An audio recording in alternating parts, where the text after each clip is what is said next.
Assalamualaikum warahmatullahi wabarakatuh. Perkenalkan, nama saya Adinda Almadia dengan NIM 21061018 dari Prodi Pendidikan Teknik Bangunan, Departemen Teknik Sipil. Di sini saya akan mewawancarai. Wawancara ini dilaksanakan sebagai salah satu tugas akhir dari mata kuliah Psikologi Pendidikan. Di sebelah saya sudah ada mahasiswa PPG UIN. Silakan perkenalkan diri terlebih dulu, Kak. Perkenalkan, nama saya Via Maulina, salah satu mahasiswa PPG UIN dengan prodi Bahasa Arab. Baiklah, saya langsung mulai saja ya, Kak. Ya. Pertanyaan pertama yaitu, apa strategi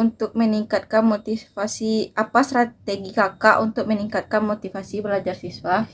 Strategi yang saya gunakan itu ada dua. Yang pertama itu ada strategi instruktif, yang mana membuat materi yang menarik dan relevan dengan kehidupan nyata, lalu menciptakan lingkungan belajar yang nyaman dan mendukung.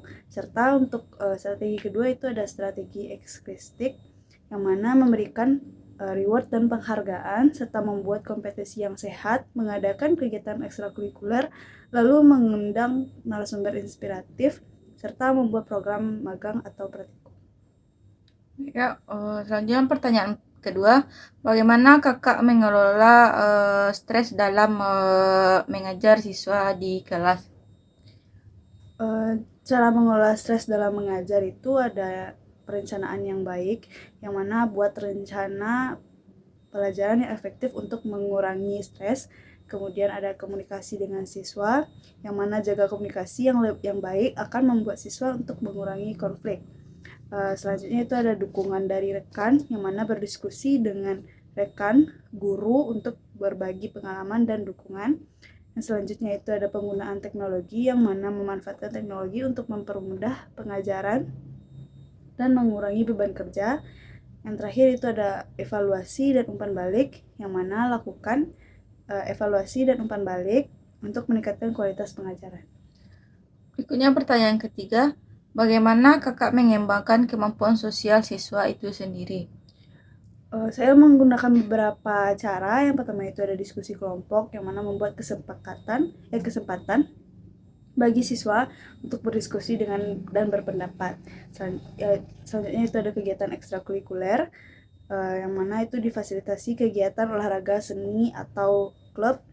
Selanjutnya itu ada proyek kelompok, yang mana memberikan tugas kelompok untuk mengembangkan kerjasama. Lalu permainan sosial, gunanya permainan ini untuk mengajarkan kemampuan sosial. Dan yang terakhir itu saya menggunakan metode penghargaan dan umpan balik.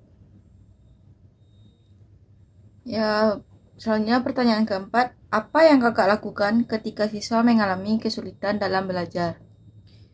Yang saya lakukan kepada siswa untuk siswa yang mengalami kesulitan belajar itu adalah memberikan bimbingan individu, lalu membuat rencana belajar personalisasi, menggunakan metode pembelajaran yang berbeda, misalnya visual,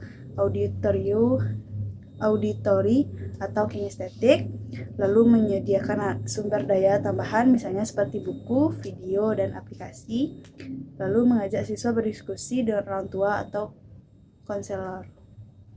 Pertanyaan terakhir yaitu pertanyaan kelima, apa yang kakak harapkan dari siswa kakak itu sendiri?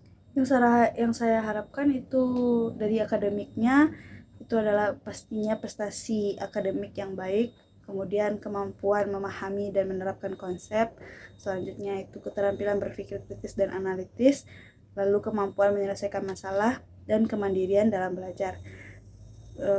Lalu yang saya harapkan untuk kepada siswa itu adalah sosial dan emosionalnya, yang mana itu kemampuan berkomunikasi efektif, bekerja sama tim dan kemampuan bekerja sama, empati dan kesadaran sosialnya, lalu kemampuan mengelola emosi dan kesadaran diri dan percaya diri. Baiklah, 5 pertanyaan itu saja yang dapat saya wawancarai kepada kakak. Saya ucapkan terima kasih. Terima kasih kakak sudah membantu saya dalam tugas psikologi pendidikan ini. Saya ucapkan terima kasih dan saya tutup. Assalamualaikum warahmatullahi wabarakatuh.